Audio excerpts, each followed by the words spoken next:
બને ત્યાં સુધી કોઈનો માળો બનાવવામાં મદદ કરજો, વિખેરવામાં નહીં, કારણ કે ઈશ્વરના દરબારમાં નીતિ અને કર્મનો હિસાબ થાય છે, ધન દોલતનો નહીં. જય દ્વારકાધીશ મિત્રો, મારી મોર્નિંગ થઈ ગઈ હતી અને વઘારિયા અને ચા બનાવી નાખ્યું હતું. અને પછી તો મેં બહાર જઈને જોયું તો +4 ડિગ્રી હતું અને સાથે વરસાદ પણ હતો. પણ હું બસમાં બેસી ગઈ અને જોબ પાસે પહોંચવા આવી ત્યાં તો સમર હતો એવું લાગતું હતું. ત્યાં તો કોઈ વરસાદ જ નહોતો અને વ્યૂ પણ મસ્ત આવતો હતો. બસમાં બેઠી બેઠી જોતી હતી મર્સિડીઝનો શોરૂમ. મારે ગાડી લેવાની હતી. ના, ગાડી નથી લેવાની, ખાલી શોરૂમ જ જોવાનો હતો. પછી તો હું જોબેથી નીકળી ગઈ તો મસ્ત તડકો આવતો હતો અને બપોર પછી તો +10 થઈ ગયું હતું. અને અહીંયા એના માલિકે મસ્ત કૂતરું બાંધીને રાખ્યું હતું ને હું જોતી હતી કૂતરાના નાટક. પણ એ બિચારું શાંતિથી બેઠું હતું ને એ પણ બહારનો વ્યૂ જોતું હતું કે બહારનો વ્યૂ આવે છે કેવો. પણ ગામડામાં બહારનો વ્યૂ મસ્ત જ આવતો હોય. અને પછી તો હું ઘરે પહોંચવા આવીને ત્યાં ઢાળિયા ઉતરવાનો હતો તો ઢાળિયામાં તો બધા દોડતા હતા, હું પણ દોડવા લાગી. પણ મેં ઘરે આવીને જોયું તો ચિરાગ મસ્ત ભાખરી બનાવતા હતા અને સાથે હતી અડદની દાળ.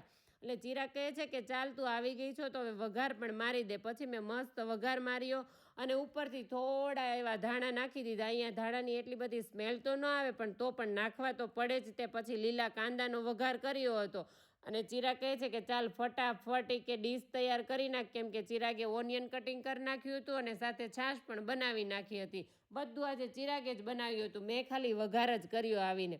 ચિરાગ કહે બધા ગ્રીન ચટણી બહુ જ ખાય છે કાંદા સાથે, લાવ તો મને પણ ટેસ્ટ કરવા દે. મેં કીધું ના, પહેલાં હું ટેસ્ટ કરી લઉં ને પછી તમે ટેસ્ટ કરજો. મને તો અડદની દાળ હોય એટલે બીજું કંઈ ન જોઈએ. અને ચિરાગની પણ એટલી ફેવરિટ છે. તમારી કેટલી ફેવરિટ છે મને કોમેન્ટ કરીને કહેજો.